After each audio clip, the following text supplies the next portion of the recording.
Admiral stood alone on the observation deck of her ship, the Endless Dawn. The deck was dark except for the soft blue glow of the planet below.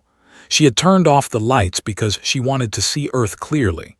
She wanted to remember this moment. The planet was beautiful. Blue oceans covered most of its surface. White clouds moved slowly across green and brown lands. From this high up it looked peaceful. It looked innocent. But knew better. Her scales shifted color as she watched. They moved from calm blue to worried orange. This was the way of her people, Their skin showed their feelings whether they wanted it to or not. Right now, Scales told the truth she could not speak aloud. She was afraid. The door behind her opened with a soft sound. She did not turn around. She knew who it was. General walked to stand beside her.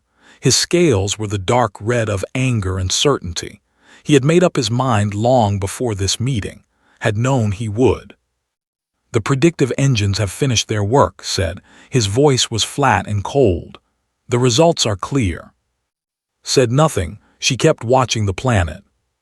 "This species will reach the stars," continued. "Our machines say it will take them less than 3,000 years. That is nothing, a blink of time. And when they reach the stars, they will be the most dangerous thing this galaxy has ever seen." "Show me," said quietly. Touched a panel on the wall. A hologram appeared between them and the window. It showed the future as the machines had calculated it.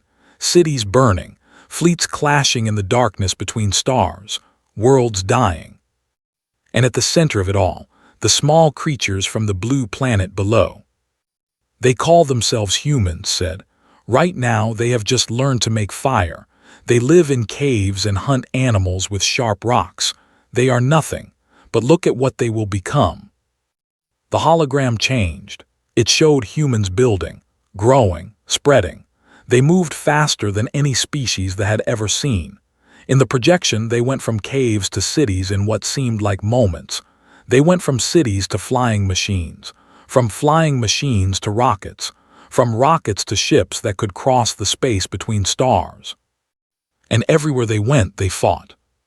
"They have something wrong with them," said. "Something in their blood. They cannot stop. They cannot be satisfied. They will take and take and take until there is nothing left, and then they will take more." Watched the projection in silence. She saw human armies clash against alien fleets. She saw human generals outsmart enemies who had been fighting wars for 1,000,000 years. She saw human scientists build weapons that could crack planets in half. The machines were never wrong. This future was real. "We must destroy them now," said. "While they are still weak, while they still think fire is magic, one strike from orbit, they will never even know what happened. It will be quick. It will be kind.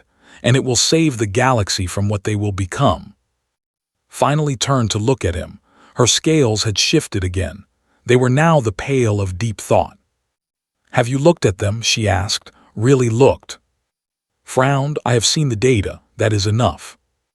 "No," waved her hand and changed the hologram. Now it showed the planet's surface. A small group of humans sat around a fire in the darkness. They were wrapped in animal skins against the cold. An older human was speaking while the others listened.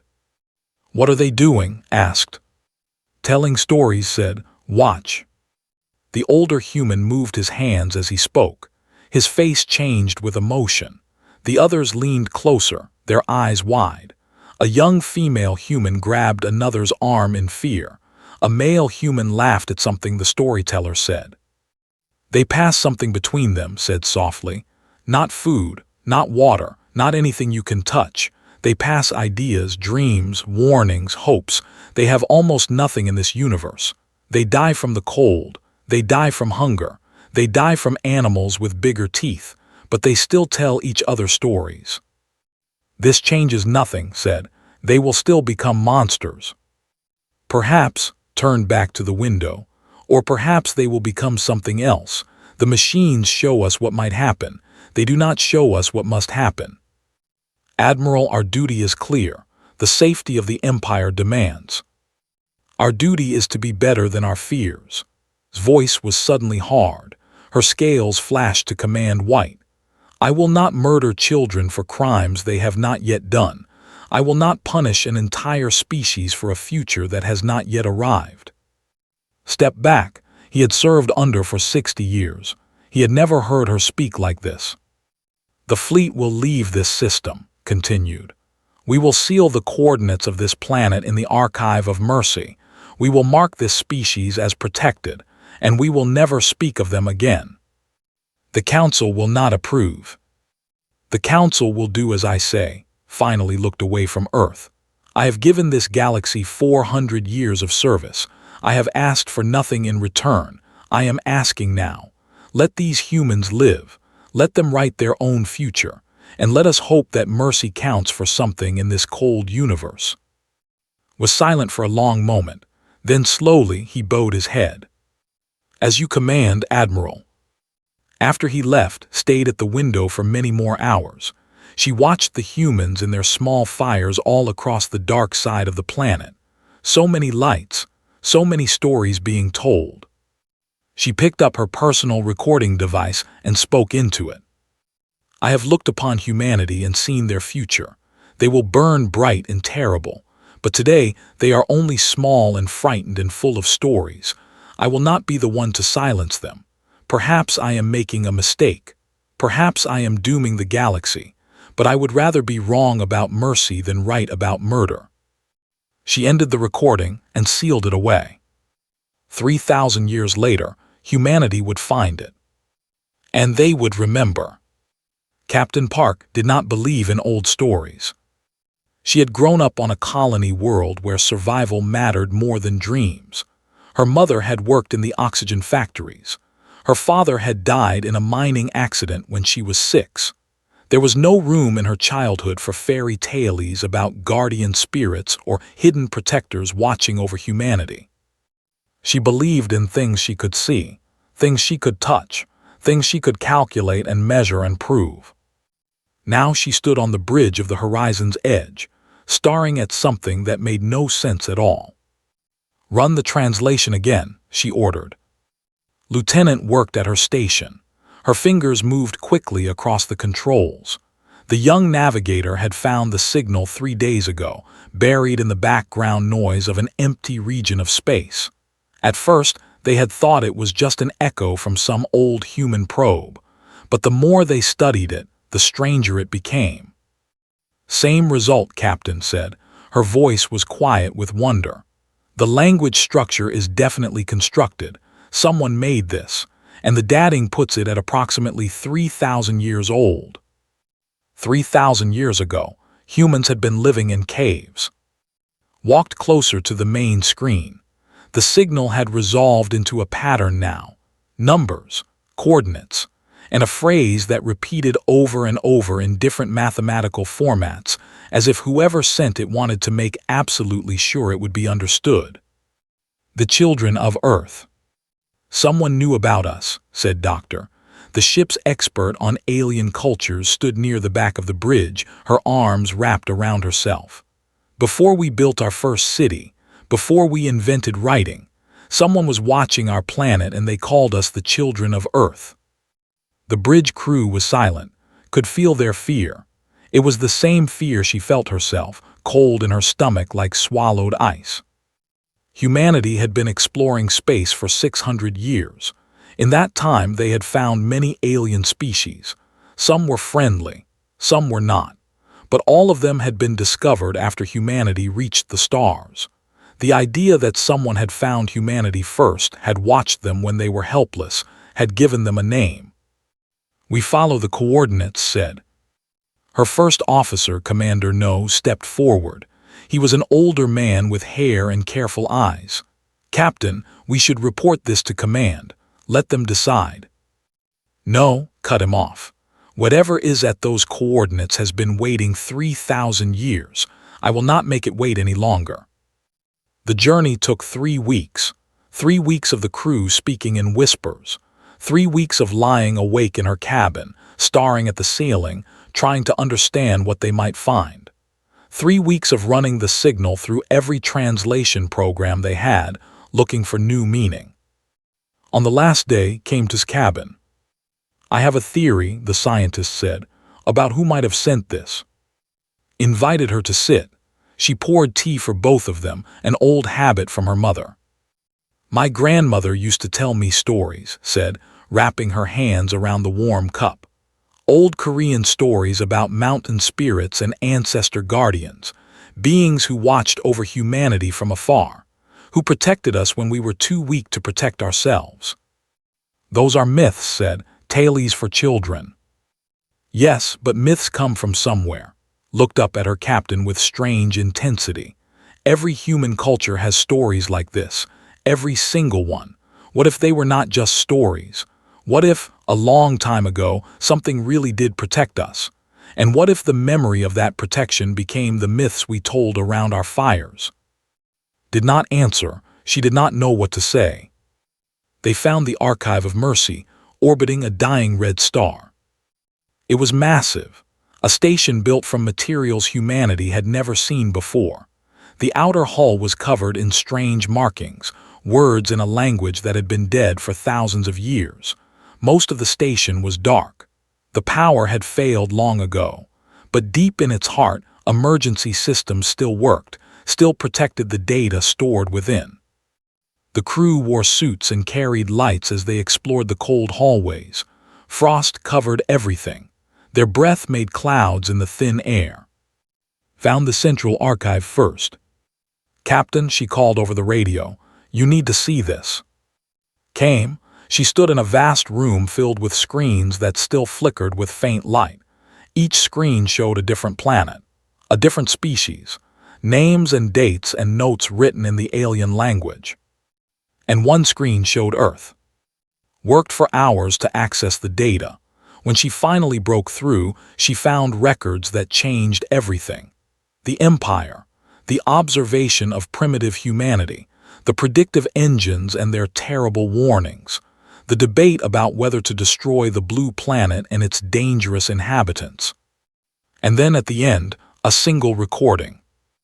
Admiral's face appeared on the screen. She was old, her scales faded to pale silver, but her eyes were bright and clear as she spoke. I have looked upon humanity and seen their future. They will burn bright and terrible, but today they are only small and frightened and full of stories. I will not be the one to silence them. The recording ended. No one spoke. Felt something on her face and realized she was crying. She could not remember the last time she had cried. Maybe when her father died, maybe never. She saved us, whispered. She saw what we would become and she still saved us. She gave us mercy, said. Mercy we did not earn, mercy we did not deserve. Wiped her eyes and turned to her crew. We take this data back to Earth, all of it. Every record, every note, every word.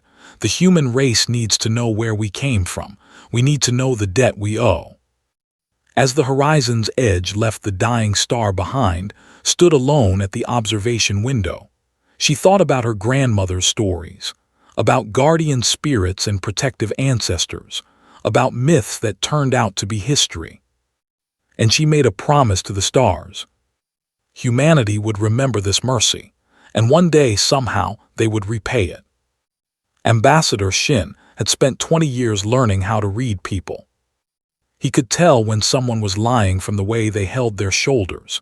He could see fear hiding behind anger, hope hiding behind silence. It was what made him good at his job. Humans had become a powerful force in the galaxy, and they needed ambassadors who could build bridges instead of walls. But nothing in his 20 years had prepared him for this. The open hand dropped out of faster-than-light travel at the edge of space, had expected to find a great empire. The records from the Archive of Mercy spoke of a civilization that had ruled 1,000 stars. They had possessed technology that made humanity look like children playing with toys. Instead, he found a graveyard. Ships floated dead in the void. Some were broken in half. Others had holes burned through their hulls. Bodies drifted in the spaces between, frozen solid in the cold of space. And beyond the wreckage, more ships, but these ones were alive. Thousands of them, packed together in a massive cluster, running lights dim to save power. Refugee fleet, said Lieutenant Han, the ship's tactical officer. I count maybe 5,000 vessels, civilian designs most of them, not built for war. Life Signs asked. Millions, maybe tens of millions. Looked up from her console, her face pale.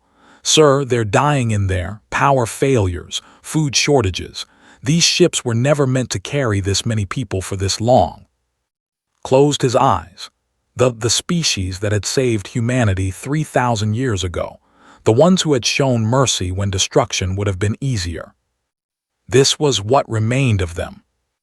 Open a channel, he ordered. All frequencies, let them know we come in peace. The response came quickly. A face appeared on the main screen. Female thought, though it was hard to be sure with aliens. Her scales were the color of old ash. Her eyes carried the weight of someone who had lost everything and kept walking anyway. I am Admiral, she said, last commander of the Defense Force. We detected your ship's approach hours ago. We know who you are. Stepped forward. I am Ambassador Shin of the Human Republic. We found your archive of mercy. We know what your people did for us long ago. Scales flickered just slightly toward something that might have been hope. Then they went again. That was a different time, a different people. Her voice cracked. The you read about in those records no longer exist. They came. They wanted our territory. We refused, so they took it anyway. A younger empire, hungry, cruel, jaw tightened. They do not negotiate. They do not accept surrender. They simply erase anyone who stands in their way. They have been hunting us for 3 years. Every world we flee to, they follow. Every system we try to hide in, they find. Behind her could see other moving, children clutching parents, old ones helping each other walk, soldiers with empty eyes and dull scales. How many? Asked quietly. 40 million. That is all that remains of a civilization that once ruled the stars. Looked at him with something terrible in her eyes. We showed your ancestors mercy once, human. We did not come here expecting repayment. We came here because there is nowhere else to go. We came here to die in a place where someone might remember us. Was silent for a long moment. He thought about Earth. He thought about his species, still so young compared to the humans had only been in space for 600 years. In that time, they had built an empire of 300 worlds. They had technology that would have seemed like magic to the humans Admiral had watched around their fires. And all of it existed because of mercy. One Admiral had looked at primitive humanity and chosen not to destroy them. She had seen the violence in their future and chosen hope instead of fear. She had bet everything on the belief that mercy mattered. Now her descendants were dying in the dark, and they expected nothing. Admiral said slowly, how fast can they travel? She blinked, confused by the question. Their standard fleets can cover about 40 light years per day. Why? Human ships are faster, we can do 60. Turned to his crew, plot a course back to Republic space, best speed. He looked back at, Admiral, your people gave mine a future. You asked for nothing in return, but we remember. We have never stopped remembering. What are you saying? I am saying that the human republic has room. Felt something warm building in his chest. Pride, maybe. Or the satisfaction of paying back a debt that his species had owed for 3,000 years. I am saying that your people will not die here. Not today. Not while humans have breath in our bodies. Stared at him. Her scales began to shift slowly from to something lighter. Blue, maybe. The color of wonder. You would do this. After everything the machines predicted. After everything your species has become. The machines predicted violence, said. They predicted war, but they did not predict mercy. Admiral's mercy, and her mercy changed everything. He stepped closer to the screen. We are not what your ancestors feared we would become. We are what they hoped we might be, and we will prove it starting now. He held out his hand, even though she could not touch it. Welcome to human space, Admiral. Your people are under our protection. For the first time in 3 years, smiled. Behind her, word spread through the refugee fleet. Voices rose. Scales changed color. Who had given up hope began to hope again. And 40 million souls began the journey home. Not to space. To human space. Where mercy was not forgotten. Supreme Commander of the Dominion had never known fear. He had conquered 11 civilizations in his lifetime. He had watched worlds burn from orbit. He had given the order to destroy them without feeling anything at all. Weakness was something other species possessed, though we're above such things. So when his scouts reported that a young species called humans had taken in the refugees, laughed. How old is their space program? He asked his generals. 600 years, Supreme Commander. 600 years, showed his teeth in the expression of contempt. We have warships older than their entire civilization. Send the Third Fleet. Teach these children what happens when they interfere with the Dominion. The Third Fleet was made up of 500 warships. Each one had been built for destruction. They had never lost a battle. They entered human space expecting easy victory. Captain O was waiting for them at the threshold of Sarai. Was 34 years old. She had black hair that she kept tied back in a simple knot. Her face was calm, almost peaceful, as she watched the fleet appear on her screens. Around her, the crew of the battleship Unbroken moved with quiet purpose. How many? She asked. 500 vessels, reported her sensor officer, all combat class. Nodded. She had 60 ships. She was outnumbered more than 8 to 1. She smiled. Open a channel to all human ships, she said, and make sure they can hear this too. Her voice went out across the void, reaching every vessel in the system. This is Captain O of the Human Republic Navy. To my fleet, you know why we are here. 3,000 years ago, they showed our ancestors mercy. They saw what we would become and they let us live anyway. Now their descendants are under our protection. They have come to finish what they started. They think we are children. They think we are weak. She paused. Show them what mercy looks like when it has teeth. The Battle of Sarai's threshold would be studied in military academies for centuries. They fought the way they always fought, with overwhelming force and brutal directness. They expected their enemies to break and run. Every other species had broken and run. Humans did not break. Had studied every war humanity had ever fought. She knew that her species had something other species did not understand. Humans could be small and weak and outnumbered. They could face impossible odds, and somehow they would find a way to win. Her ships moved through the formation like water through cracks in stone. They did not fight the way they expected. They fought dirty. They fought smart. They used asteroids as shields and solar radiation as weapons. They sacrificed ships to create openings that they exploited without mercy. The battle lasted 6 hours. When it was over, 400 ships were dead. The other 100 were fleeing back to Dominion space, had lost 8 ships. 8. Her voice went out across the galaxy. We are humanity. We were given mercy once when we were small and helpless. We have not forgotten. Any who seek shelter in our space will find it. Any who threaten those under our protection will find us. This is not a warning. This is a promise. Supreme Commander received the message in his throne room. For the first time in his life, he felt something cold in his chest, something he did not recognize. Send the 5th Fleet, he ordered, and the 7th and the 12th, destroy them all. 3 more fleets entered human space over the next year. 3 more fleets were broken. The humans did not just defend. They attacked. They pushed into territory. They freed worlds the Dominion had conquered. They did not kill civilians, that was not their way, but they destroyed every military target they found. Captain led the final assault on the command station. She found in his throne room, surrounded by his last guards. They raised their weapons. Soldiers cut them down in seconds. Stood alone. You are insects, he said. His voice shook with something that might have been rage or might have been fear. "You have been in space for 600 years. We have ruled for 10,000. How is this possible?" Walked toward him. She was shorter than him, smaller. Her species had no claws, no armor, no natural weapons of any kind. But her eyes were older than her face. They had seen things, done things. "You want to know how," she said quietly. "They tried to answer that question 3,000 years ago.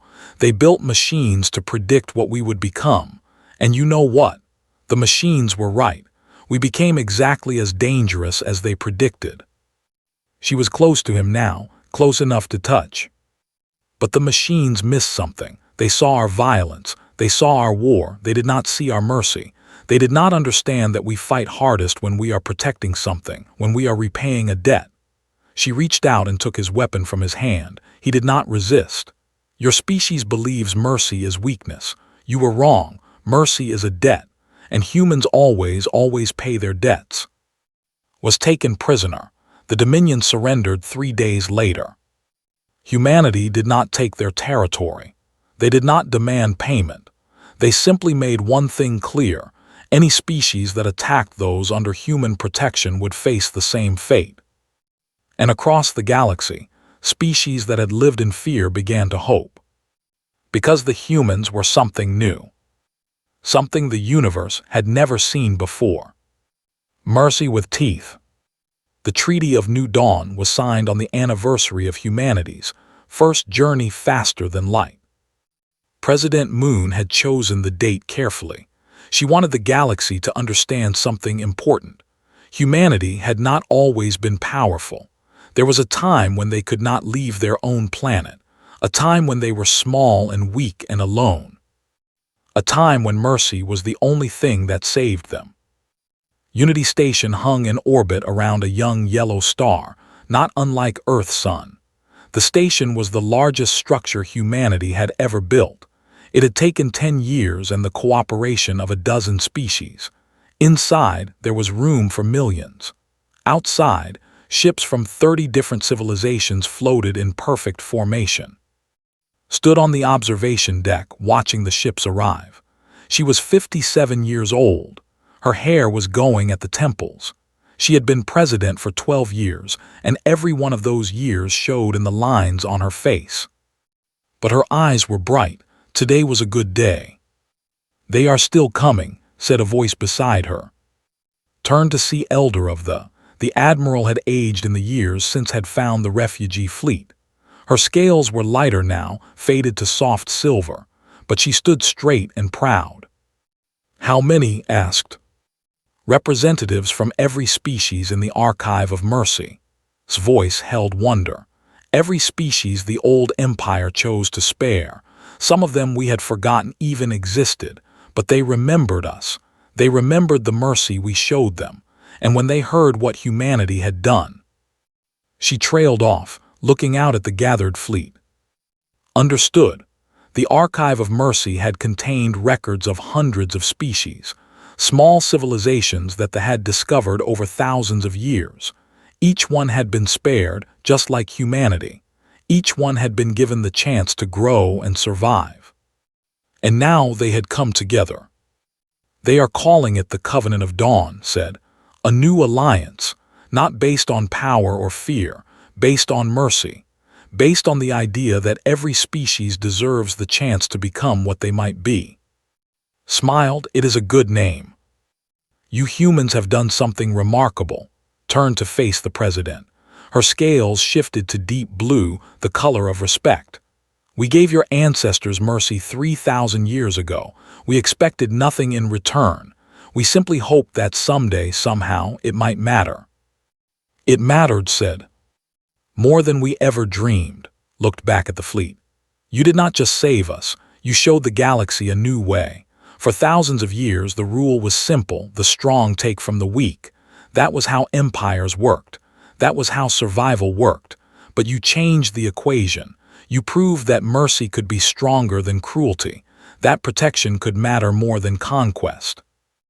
Below them, on the main floor of the station, delegates from 30 species were taking their places. Some had fur. Some had scales, some had no recognizable features at all, but they sat together without fear. They spoke together without weapons. Because of Mercy. Walked to the podium. The room fell silent as she approached. Every eye, every sensor, every organ of perception turned toward her. "Thank you all for coming," she began. Her voice was carried to every ship, every station, every world that was listening. "I stand before you today as a representative of humanity, but I want to tell you a story first." She took a breath. 3,000 years ago, my species huddled around fires in the darkness. We were afraid of the night. We were afraid of animals. We were afraid of each other. We had nothing except our stories and our dreams. The room was completely silent.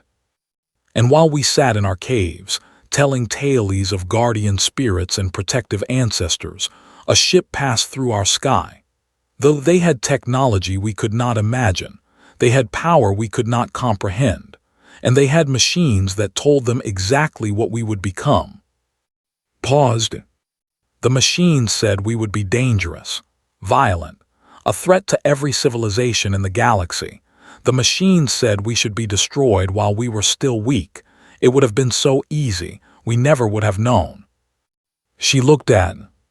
But Admiral chose Mercy instead. She looked at us, small, frightened, full of stories, and she decided that we deserved the chance to prove the machines wrong. She gave us that chance, and here we are. Turned back to the assembly. Humanity has not been perfect. We have made mistakes. We have fought wars. We have done terrible things to each other and to others. The machines were not entirely wrong about us. Her voice hardened. But the machines were not entirely right either, because Mercy changed us. Knowing that someone chose to spare us, knowing that we owed a debt we could never fully repay, it made us different. It made us better. And now we have a chance to pass that gift forward. She spread her hands. This is the covenant of dawn. Every species here was given mercy once. Every species here survived because someone chose hope over fear. Today, we make a promise to each other and to every species we have not yet met. We will be the guardians. We will be the protectors. We will look at young civilizations and see not what they might become, but what they could be. His voice rang through the station. They showed humanity mercy 3,000 years ago. They were repaid with myth, stories about guardian spirits that turned out to be true. Now we make those myths real. Now we prove that mercy is not weakness. It is the beginning of something greater. She raised her hand. Across the station, across the fleet, across 100 worlds, the signal went out. To the archive of mercy, to Admiral, to every being who ever chose hope over fear, we remember, we are grateful, and we will spend the rest of our days proving worthy of the gift we were given. The fleet lit up, thousands of ships signaling their agreement, 30 species united not by conquest but by choice. Elder stood beside the president as the celebration began. Her scales had shifted to something new, a color had never seen before. When she asked what it meant, smiled. "It is the color of belief," she said. "We lost it long ago. I thought we would never feel it again." Belief in what? Looked out at the fleet, at the gathered species, at the future spreading out before them like an endless ocean of stars. Belief that mercy matters. Belief that the universe can be better than it is. Belief that the stories we tell around our fires can come true. She turned to. Admiral wrote that your ancestors were small and frightened and full of stories. She was right, but she did not understand what that meant. Stories are not just words. They are promises. They are visions of what could be. Placed her hand on shoulder, a gesture of respect between equals. Your species did not just repay our mercy. You made the story real. You built a universe where mercy wins. Looked out at the fleet one last time. Somewhere out there, on a planet circling a distant star, a young species was looking up at the night sky. They were afraid. They were alone. They did not know that guardians were watching. But they were. And they always would be. Because 3,000 years ago, an admiral looked at humanity and saw something worth protecting. And humanity had never forgotten.